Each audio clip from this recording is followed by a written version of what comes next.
Assalamualaikum warahmatullahi wabarakatuh. Waalaikumsalam warahmatullahi wabarakatuh. Hamdan wa sana'an lillah, salatan wa salaman ala rasulillah wa sayyidina Muhammad ibn Abdillah wa ala alihi wa sahbihi wa mawala amma ba'd. Hadirin wal hadirat yang sama-sama menghargai Allah, mari kita lanjutkan ta'lim. Allah Subhanahu wa ta'ala dalam surat Al-An'am ayat 103. A'udzu billahi minasyaitonir rajim. La tudriku, tidak bisa menggapai, melihat apa al-absaru kepada Allah, apa al-absaru semua yang punya penglihatan. Wa huwa, sedangkan dia Allah yudriku, bisa melihat al-absar kepada yang punya penglihatan.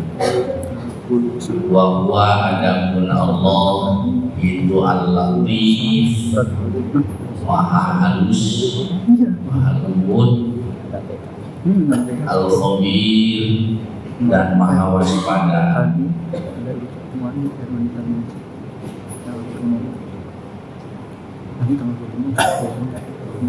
Syekh Ibnu Athaillah berangkat dari ayat tersebut. Syekh Ibnu Athaillah menyatakan, Alimah, Allah maha mengetahui, minka, keadaanmu, annaka, bahwa sesungguhnya engkau la tusbiru anhu, engkau tidak sabar pengen melihat sosok Allah.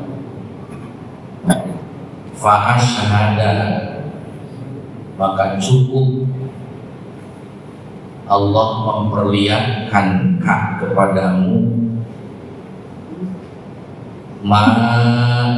segala sesuatu baroza yang bersumber minhu, dari Allah. Isinya makhluk. Cukup saja Allah memperlihatkanmu kepada ciptaannya, sebagaimana dalam Al-A'raf ayat 143, kisah Nabi Musa alaihissalam diundang sama Allah ke Gunung Sinai. Sinai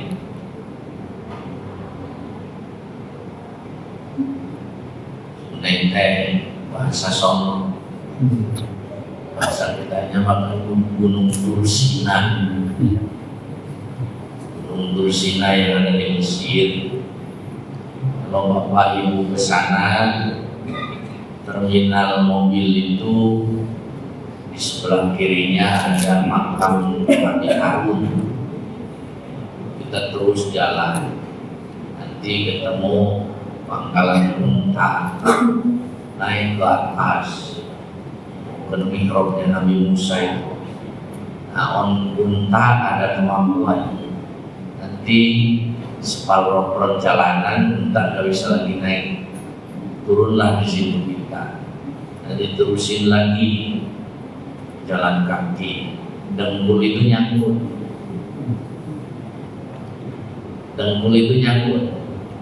Maksudnya ngerti nggak dengkul nyangkut?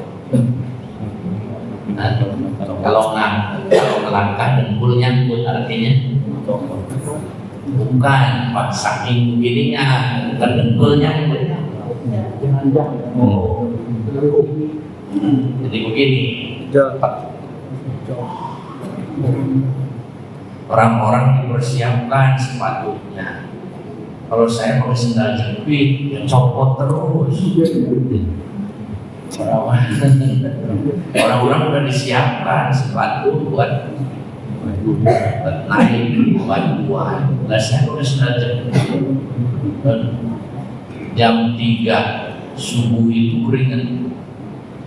walaupun dingin keringat nggak sampai entah turunnya itu loh dengkul aduh. Kalau naik tangan bisa, lah kalau turun kekuatan di dengkul semua.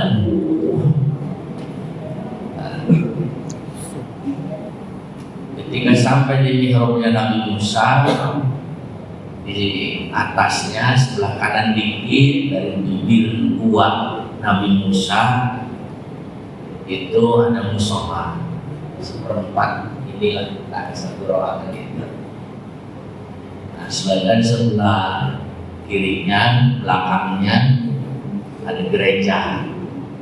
Jadi karena Nabi Musa itu bukan punya kita saja, Yahudi Nasrani juga ngaku. Jadi di sini kita sholat subuh atau sholat, nah, kalau kebetulan lagi banyak wisono haleluya. Di sini kita Allahu Akbar, haleluya, haleluya. Yang di sini juga biasa berantem, udah berantem misalnya. Dan Nabi Musa alaihissalam dalam Al-A'raf 143 pengen melihat sosok Allah. Rabbi hari anda ilaika, ya Allah berikan kemampuan nih kepada sehingga aku bisa melihat Engkau ya Allah. Tajalla Rabbuhu, Allah hanya memperlihatkan tajalla keagungannya. Musa, tengok ke belakang tadi gunung yang kau lewati. Pasti tengok ke belakang, gunung tersebut Dakka dalam Al-Quran disebut luluh lantak. Nah sekarang kalau Bapak sono ada gunung, ada bukit ya. Tadinya itu gunung bukan dalam Al-Quran, tadinya gunung, jadi bukit, jadi kecil, jadi pendek, tadinya tinggi banget. Itu tidak akur antara gunung dengan alasnya, seperti congcot disodok pakai sendok dipindahin situ tuh akur nggak? Ya congcot tumpang disodok sama ibu, pakai cukil lagi dipindahin ke piring, akur nggak congcotnya dengan alasnya? Nisanya sampai sekarang dia coba beda di tanah gunungnya sama tanah alasnya. Fakharra Musa so'iko, maka Nabi Musa merasa lancang kepada Allah. Tumbang Nabi Musa so'iko, pingsan. Setelah setelah sadar Nabi Musa minta ampun kepada Allah seraya bersujud, ya Allah ampuni kelancangan. Itu surat Al-A'raf. Jadi di dunia ini Allah itu sesuai dengan Al-An'am 103-nya sudah jelas Allah tidak bisa dilihat oleh kasat mata ini, tetapi Allah bisa dilihat dengan basiro. Basor tidak melihat, tapi basiro bisa melihat. Basor itu kasat mata kepala. Kenapa Allah tidak bisa terlihat? Allah memiliki sifat Jabbar dan Qahhar, itu salah satu Asmaul Husna. Jabbar maha gagah, Qahhar dan yang maha memaksa. Tidak ada yang bisa memaksa Allah, melainkan Allah yang bisa memaksa kita. La mani'a lima a'taita wala mu'tiya lima ata wala radda wala yanfa'ul dzal jaddi bikal. Kan itu hampir dikira di sholat gimana sih? Tidak ada yang bisa memberi sesuatu yang Allah halangi, tidak ada yang bisa menghalangi sesuatu yang Allah berkehendak untuk memberi. Itu Qahhar namanya. Allah saking Qahharnya, saking Jabbarnya, Allah bisa memaksa semua penglihatan tidak bisa melihat Allah. Saking dan depan. Atau kalau kelihatan berarti laisa kamitslihi syai'un wa huwas samiul basir wa lam yakul lahu kufuwan ahad. Allah itu adalah zat yang tidak ada satupun makhluk bisa jadi eksperimen untuk zat Allah. Tidak pernah ada perumpamaannya. Atau kalau kasar kata apa bedanya Allah itu dengan Tuhan-Tuhan orang lain itu? Allah memiliki sifat qahar dan yang bisa memaksa kehendak makhluk. Sebaliknya makhluk tidak ada yang bisa memaksa Allah. Manusia sungguh-sungguh usaha, kalau dipaksa sama Allah gagal. Hanya bisa dilihat oleh basiro. Allah menyatakan dalam Al-Quran, banyak orang yang innaha ta'mal absar. Banyak manusia yang sesungguhnya mereka itu tidak buta mata kepalanya, walakin ta'mal qulubil lati fis sudur, melainkan yang buta adalah basiro, mata hatinya. Apa melihat dengan basiro itu bayangan? Tidak, karena Allah tidak ada perumpamaannya untuk Allah. Kalau ada bayangan dalam hati, nah itu namanya berarti makhluk yang bisa dibayangkan. Kami ada kira ingat dalam hati itu semata-mata basiro, kita melihat Allah. Jadi ingat itu melihatnya, hati itu ingat. Kita menerima nikmat air mata ini, kita melihat air nikmat dari Allah. Ujung-ujung hati Allah. Dan namanya itu tajam penglihatan hati. Bapak ada motor jatuh, jebret jatuh, hati langsung Allah Akbar. Saya punya cucu dulu waktu masih TK, ada kucing hitam loncat dari tong sampah. Kata dia manggil saya Jin, kalau ke neneknya Cina manggil Jin leket, Jin kucing hitam. Saya ngomong Allah, bukan Allah, Jin itu kucing. Siapa yang salah? Siapa yang benar? Dua-duanya benar. Kalau ngaji fikih faktual, fikih itu faktual. Yang kelihatannya kucing hitam, ya itulah kucing hitam. Gak salah cucu saya. Saya nyebut Allah karena mata ini melihat kucing, hati saya tersentak di situ. Ingat kepada yang punya kucing, yang menciptakan kucing, keelokan dalam pembuatan penciptaan kucing. Kalau gitu mah Bapak dulu kan belum ada SMS, belum ada WA, ada surat lebaran dari kekasih, ya. Yang dibaca mah surat, tapi hati melayang ingat dia ngirimnya ya. Nah itu mah ada sosok, ini tidak boleh ada sosok. Paham ya? Itu namanya basiro. Itu namanya basiro. Itu namanya basiro, Pak. Baik, saya contohkan lagi. Saya ketika tugas di Aceh setelah tsunami, ada di pinggir pantai, ada di pantai, ada musola di Biren, dibikin dari asbes. Kan tahu sendiri, gedung yang megah-megah aja rubuh, di kota aja rubuh, apalagi di pantai. Nah ini kok ada musola dibikin dari asbes, terus lama. Datang nih ceritanya wartawan yang satu melihat, duit nih. Mata ininya melihat musola, hatinya duit. Buat apa?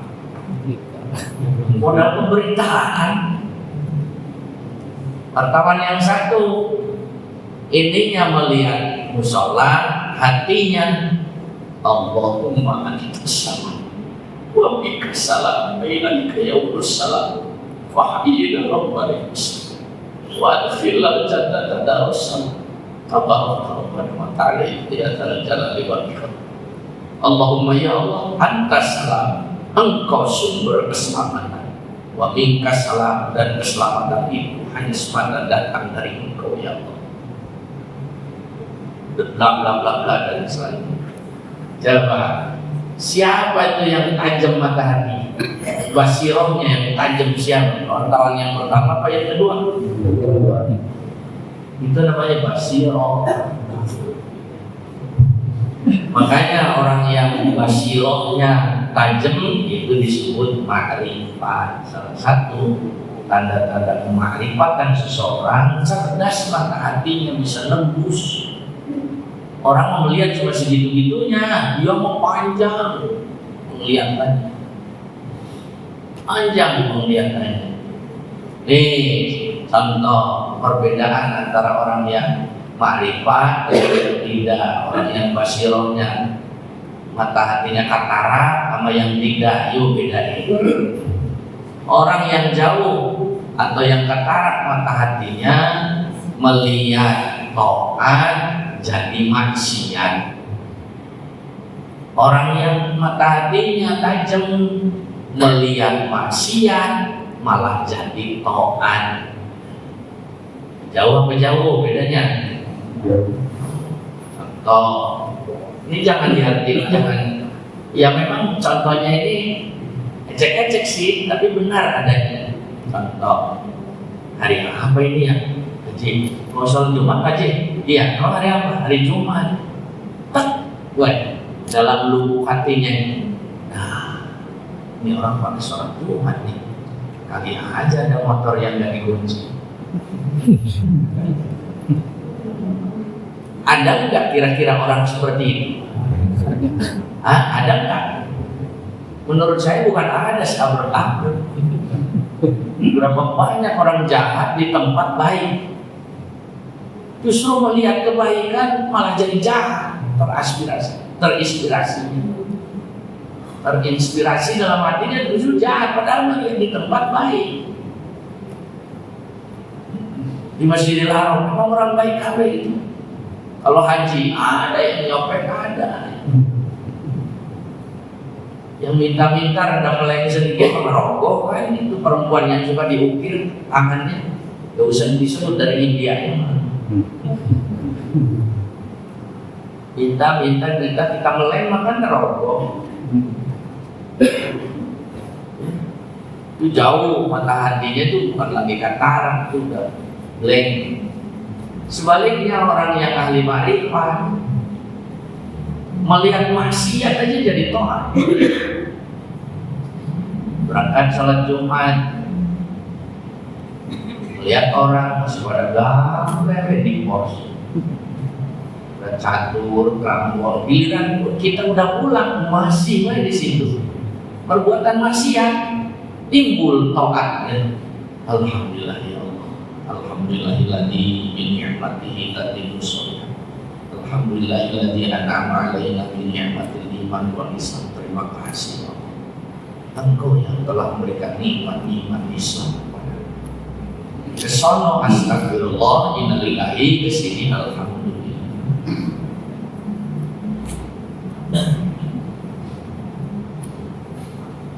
Ustaz pengajar tahfidz Quran menghamili santri 13 tahun 2024 dekat IAIN Bandung pesantren. Coba gimana? Kurang apa itu Quran dia hafal? Habis satu-satuan baik-baik. Santri satu-satu hafalan. Udah begitu ajak zina. Coba gimana? Mata ini nama kata Allah belotot, cuman mata hatinya yang tetap. Giliran Anton Medan sama Johnny Indo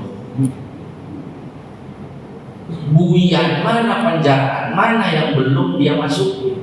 Sampai ke mana? Cilacap, Nusa Kambangan. Tapi justru di tempat begitu dia ketemu nikmat iman, nikmat Islam. Akhir hayatnya, sebelum akhir hayatnya bikin pesantren di Jakarta Selatan, namanya pesantren At-Taibin, kumpulan orang-orang yang tobat artinya. Coba Biktisan masuk Islam di mana? Di Buian. Siapa nama asli Muhammad Ali? Kelai, ujungnya itu kelai apa ya? Lah ya itu orang yang dibukakan mata hatinya itu kayak gitu, di tempat salah malah jadi benar. Sebaliknya ada orang yang di tempat benar malah jadi Allah. Kita mah ibadahnya Islam turunan lah. Jarang tajam melihat seperti itu sampai tertarik kepada Allah. Jarang tertarik kepada Allah sampai tergila-gila, sampai sakau ke Allah itu. Makanya ke Islam turunannya ritualnya ikut-ikutan aja. Orang lain itu perjuangannya sampai segitunya ke Allah. Masya Allah. Seperti itu. Jadi namanya melihat Allah dengan basirah itu begitu, Pak. Jadi disalah saja. Sebaliknya ini di hafalan Quran malah terinspirasi salah. Black ini. Yuk sering-sering kita harusnya sama orang itu, sama orang tidak kelihatan, sama dia kelihatan. Nih saya pernah dirawat rumah sakit. Ini perbedaan saya yang jauh dari makrifat. Ibu mertua saya hatinya makrifat. Bedanya sebagai berikut. Tahun 94 saya dirawat di rumah sakit, mitra keluarga masih yang ini, belum ada yang lain, masih yang ini. Dirawat, habis ceramah, masih ngaji dari Ciamis. Dirawat, datang ibu mertua, kata saya ngeluh, oh doakanlah. Kata orang Sunda, terkaur boga duit. Kata orang Bekasinya, kapan ngumpulnya? Sekarang dapat duit, besok ada jam besok. Kadang-kadang duit baru nginep semalam, besok keluar lagi. Kakak ibu mertua saya salah mikir. Harusnya gimana? Coba ulangi. Kemarin baru dapat duit, hari ini kena musibah. Nah itu pikiran kubur, harus jadi syukur. Gimana caranya? Alhamdulillah ya Allah, sekarang kena musibah, kemarin dikirim ongkosnya. Bisa dipahami? Saya pikiran syukur, mertua saya pikiran syukur. Itu mata hatinya yang tajam. Itu kasih sayang Allah. Sekarang dikasih musibah, kemarin dikasih rezekinya untuk mengatasi ini musibah. Coba kalau sekarang kena musibah, kemarin nggak ada duit. Coba kemarin. Itu tadi. Kita ini sering salah menafsirkan, memahami kasih sayang Allah. Gara-gara apa? Pendek pikirannya, hatinya pendek penglihatannya. Coba nasihat bapak kepada anak bapak yang ditolak cintanya, pasti nasihatnya itu panjang penglihatan ini. Alhamdulillah toh. Jangan frustasi. Justru sebelum rumah tangga dia sudah tahu belangnya, sudah ketahuan jeleknya. Alhamdulillah, terima kasih ya Allah. Bapak mengajarin begitu anaknya, makan frustasi, sialan gua, buat apa arti hidup gua, sakitin apa wandon gitu. Jawaban nasihat bapak, toh terima kasih ya Allah, sudah diperlihatkan sebelum rumah tangga. Tahu kalau tak gitu pak, itu namanya basiro, itu yang namanya seperti itu. Enggak setiap orang bisa lihat, tidak setiap orang bisa dewasa seperti itu ini. Allah tidak perlu Allah. Nah, untuk menutup perjumpaan ini sebetulnya saya itu ngaji di sini itu maunya setiap kali saya nyebut baca ayat di HP, berjadi ibadah. Cuman waktunya maghrib ke isya pendek. Kalau ngaji subuh sih oke, bisa jadi 2 jam gitu. Kalau ini kan 45 menit. Allah menyatakan dalam Al-Quran, Inna fi khalqis samawati wal ardi wa ikhtilafil laili wan nahari la ayatin li ulil albab alladzina yadhkuruna Allaha qiyaman wa qu'udan wa 'ala junubihim wa yatafakkaruna fi khalqis samawati wal ardi Rabbana ma khalaqta hadza batila subhanaka faqina 'adzabannar. Inna fi khalqi air, inna fi khalqi HP, inna fi khalqi hewan, inna fi khalqi tumbuh-tumbuhan, inna fi khalqi diri kita sendiri. Disitulah ayat ulil albab. Di semua ciptaan Allah disebutin satu-satu sudah selesai. Di situ termasuk pergantian siang dan malam. Di situ cukup tajalli. Cukup saja itu untuk melihat Allah. Allah memperlihatkan kebesarannya. Dalam menciptakan nikmat, dalam menciptakan musibah khairi wa syarri min Allah, dari Allah. Jangan nyangka ada manfaat selain dari Allah. Jangan nyangka ada madharat datang dari selain Allah. Semuanya selain Allah, ciptaan Allah. Dalam penciptaan Allah tersebut sudah cukup Allah menampakkan dirinya itu lewat itu saja sudah cukup. Sudah cukup. Itu di dunia. Beda lagi nanti di akhirat, surat Al-Qiyamah.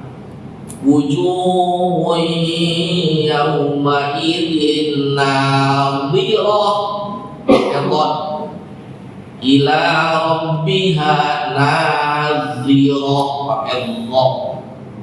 Pakai dhad, nadhirah artinya sumringah, cemerlang. Mukanya itu menunjukkan kebahagiaan. Memangnya kenapa? Ila rabbiha nadhirah, karena mereka nadhirah ila rabbiha, melihat Tuhannya. Kalau nanti di akhirat orang yang beriman kepada Allah nanti melihat nyata kepada Allah. Gak usah dibayangkan siapa yang pernah ke sono. Paham ya? Nanti nyata di akhirat termasuk kufur kalau tidak percaya kepada ayat Al-Quran ini. Nanti nyata bagi orang yang dikehendaki sama Allah. Dalam hadis qudsi orang masuk surga itu nggak bisa semuanya melihat Allah. Karena berjumpa dengan Allah adalah nikmat yang tidak ada terhingganya. Dalam hadis qudsi, kalian puas dengan pelayananku? Puas, kata ahli surga. Mau nggak kalian aku berikan sesuatu yang lebih dari ini? Bengong sampai ahli surga. Masa iya, ada apa lagi ya Allah? Yaitu berjumpa dengan aku. Jamutin aja mari, amin. Amin gitu. Masa iya surga apa Allah di neraka? Kan neraka mah. Tapi kalau neraka bikin jembatan, ahli neraka paling cepat ketimbang ahli surga. Misalkan antara neraka sama surga dibikin jembatan, maka yang separuh-separuh, maka yang cepat selesai adalah dari neraka. Kenapa? Borong semua di situ. Duit banyak kan di situ. 74 kilogram ada di situ. Neraka miskin. Neraka miskin pakai nepaman pakai apa? Jadi inna fi khalqis samawati wal ardi wa ikhtilafil laili wan nahari la ayatin li ulil albab. Ulil albab itu yang seperti apa? Alladzina yadhkuruna Allah qiyaman wa qu'udan wa 'ala junubihim, yang Allahnya didikir, sedangkan selain Allah yang semesta dipikir. Itulah. Jadi the first class orang takwa yang cerdas ulul albab. Allahnya didikir, alam semesta dipikir. Jangan dibalik. Allah dipikir, alam semesta dipikir. Allah dipikirin, alam semesta diingat. Itu wah terbalik gila seminggu gitu. Allah dipikirin, kenapa ya Allah gitu banget sih sama saya? Kenapa? Ayo Allah kebijakannya dipikirin, diprotes, wah dia. Sedangkan makhluk didikir, diingat. Tetangga beli mobil ingat, tetangga renovasi rumah ingat, tetangga kawin lagi ingat. Wah stres. Balik, Allah mah cukup di-eling, didikir, ciptaannya dipikir. Ikro, akhirnya timbul bismi rabbikal ladzi khalaq. Setelah dibaca semuanya dibaca, dipikirin, timbul kalau begitu siapa yang menciptakan ini kalau bukan Allah? Timbul kesadaran dari batinnya terucap dalam lisannya. Rabbana ma khalaqta hadza batila. Ya Allah, ternyata tidak ada yang percuma, yang sia-sia semua yang Kau ciptakan. Doh, itu madu ini jaga orang kayak itu udah jauh Pak, udah jauh. Bukan cerdas otaknya doang, cerdas hatinya orang yang baik, tidak sempit pandangannya. Masya Allah. Jadi kalau tidak sabar melihat Allah, kata Syekh Ibnu Athaillah di sini, lihat saja Allah sudah menampakkan dirinya, Allah sudah kepada kita. Lewat apanya? Lewat tajalli keagungan. So silakan, berapa banyak profesor dengan berbagai disiplin ilmu yang masuk Islam.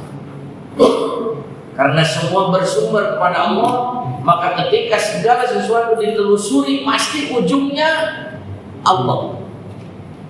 Arkeolog dari Prancis, saya lupa namanya, meneliti bangkainya Fir'aun, ujung-ujung masuk Islam Allah. Banyak teknokrat masuk Islam karena dia mempelajari teknologi segitu ruwetnya, yang ujung-ujungnya menghantarkan kepada sumbernya Allah. Astronom dari mana tuh yang dengar adzan itu Pak? Katanya kemulan dengar adzan, ujungnya Allah. Para ekonom ujungnya Allah, ahli fisika ujungnya Allah. Ya yang begitu itu. Karena memang semuanya sumbernya dari Allah. Kayak Monas satu di Jakarta, jalan akses menuju Monas dari mana saja ada.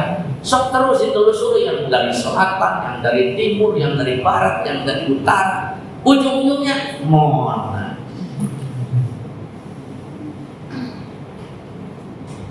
Ya Allah, dari apa sih? Dari mana saja, bahkan dari sebuah kejahatan. Sayyidina Abu Bakar dari sebuah jalan, dari sebuah kejahatan. Sayyidina Umar berjalan dari sebuah kejahatan, bayi perempuan hidup-hidup di kubur. Sayyidina Utsman, Sayyidina Ali, tadinya itu kan luar Islam. Dari sebuah kejahatan jika ditelusuri siapa? Oh, dari setan yang nyiptainnya siapa? Ujung-ujungnya ke Allah. Berapa banyak orang yang menemukan Allah dari lewat jalan yang salah. Itu panjang lah. Kalau berhentilah untuk menyalahkan setan, berhenti dicekek setan, mulailah menyalahkan diri sendiri. Kalau selalu menyalahkan luar dari diri kita, eksternal, nanti jalan kita bakal selalu tertutup karena selalu mencari kambing hitam. Mulailah coba menyalahkan diri sendiri. Kenapa saya mesti tergoda setan?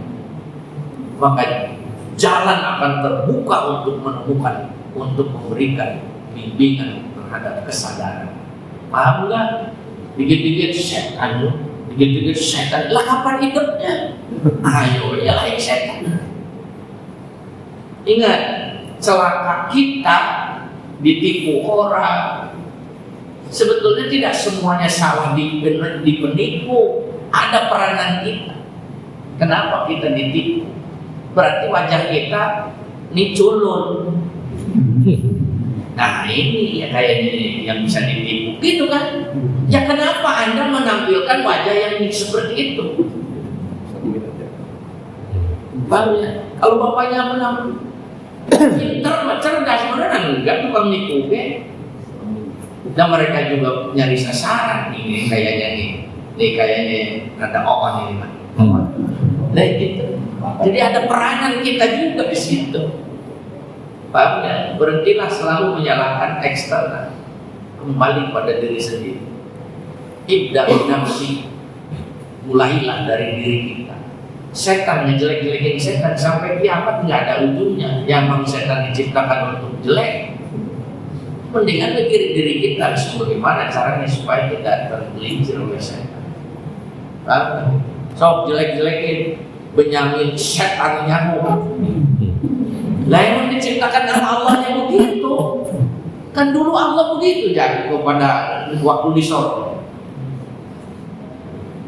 Atajalu sampai malaikat protes. Aku akan menciptakan, aku menjadikan khalifah ini ja'ilun fil ardi khalifah. Bangsa manusia itu malaikat ingetin atajalu fiha ma yufsidu fiha wa yasfiku dima. Ya Allah, apa engkau mau menjadikan khalifah di muka bumi itu namanya manusia itu? Donald Trump, setanyamu. Kan mereka mah wayus ikut dima, tukang menumpahkan darah manusia. Dan juga tukang bikin yuksi dunia, kerusakan di muka bumi. Dijawab sama Allah, ini alam malah alam. Aku ini lebih tahu. Jadi artinya sebuah kesengajaan. Ada iblis, ada setan, ada kejahatan, ada Donald Trump, ada setan nyamuk. Itu sebuah kesengajaan Allah sebagai ujian bagi yang beriman. Orang ahli makrifat enggak terus-terusan nyalahin setan habis umur. Mulailah rabak diri sendiri. Sudah jelas saya ini lemah sama kartu, ya jangan deketin. Sudah jelas lah saya ini lemah kalau lihat perempuan, ya jangan deket-deket dong. Setiap kita ini punya kelemahan masing-masing dari limo. Ya ayo introspeksi. Apalagi kita pernah jatuh di situ, ya jangan di situ lagi atuh. Ingat, Bu, kalau mukul paku lebih cepat kepada tempat yang baru apa ke bekasnya? Kalau kita mau mukul paku gitu ke tembok, lebih gampang masuk itu kepada tempat yang baru apa ke bekasnya? Nah, ingat tuh. Setan itu menggelincirkan kita itu kepada tempat yang pernah kita jatuh di situ. ketimbang kepada tempat yang baru. Ingat itu, jurus setan itu, jurus setan. Kenapa? Karena kita sudah hafal dan kita juga pernah. Maka setan paling gampang ngingetin kepada yang pernah ketimbang pada yang baru. Sudah tua begini, sudah tua begini. Dulu seumur hidup belum pernah judi, terus sudah tua begini baru belajar. Kira-kira gimana? Kata setan terlalu lama ngajarin dia. Coba dibawa ke kenangan yang lama. Dibawa ke kenangan yang lama, gampang. Kenangan yang lama ini adik apa? Ya setiap kita beda-beda. Paham nggak gitu? Saya itu ketemu setan kadang-kala di toilet, Pak. Gitu. Di mana di kendaraan? Ketemunya bukan begini kan? Kata Allah dalam Al-Quran, wa kadzalika ja'alna likulli nabiyyin aduwwan syayatinal insi wal jinni. Setiap nabi diciptakan musuhnya Allah. Artinya setiap kebaikan selalu diciptakan godaannya. Musuhnya, godaannya apa? Syayatinal insi wal jinni, setan berbentuk jin dan manusia. Jadi jangan nyari setan itu jangan yang kayak jelek begitu. Matanya begitu, ada taringnya. Tuh kalau setannya menakutkan begitu, siapa yang bisa digoda? Jauh-jauh udah kabur. Justru setan itu glowing, kinclong, wangi, gitu. Itu setan itu. Loh kalau menakutkan, aduh siapa yang bisa diketepin setan? Paham ya kira-kira? Jadi setan itu adalah berbentuk jin dan manusia. Kata Allah sendiri. Itu ya. Jadi kita nggak bakal udah tua-tua ini diajarin yang baru. Ingetin aja ke yang lama, yang pernah kita jatuh kesusahan, ujung-ujung ingat ya apa gua judi lagi yang tak. Giliran punya tak duit gusuran, kira-kira udah cerai belum dia ya? Ya, ingat ya, ingat kan? Ngapain sama ini nyari yang baru tuh? Selalu digoda kepada kita pernah di mana kita jatuh. Tidak sholat, pernah tidak sholat, diingetin lagi sama setan. Jadi ketika ketemu dengan setan itu bukan sosok, Pak. Dalam Al-Quran fa'alhamaha bujuraha wa taqwa. Manusia itu suka terilhami dengan bujur, terilhami dengan takwa. Lintasan-lintasan hati. Ini hati kita ini susah ajebnya.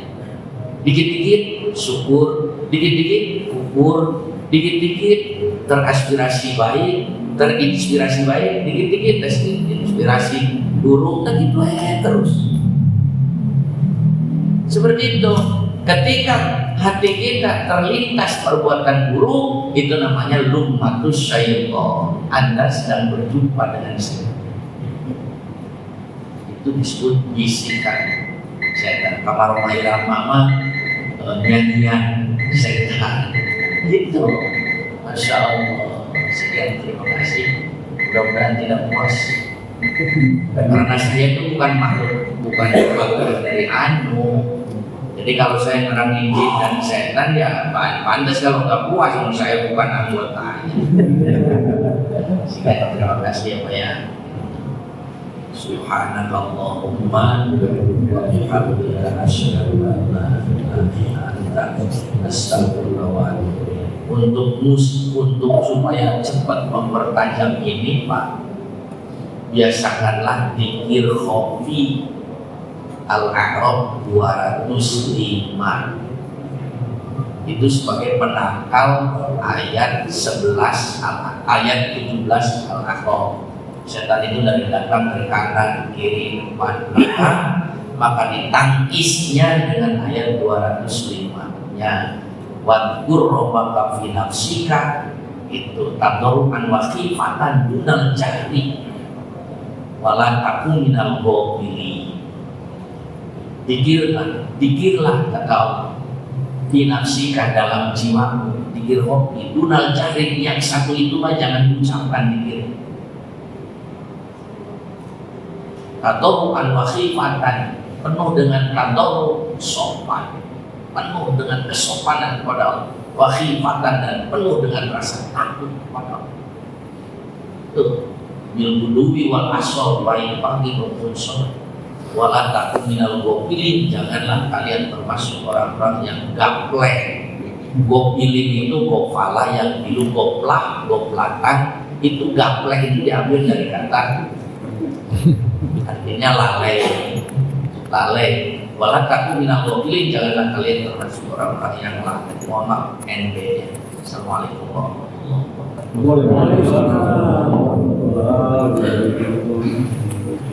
wabarakatuh.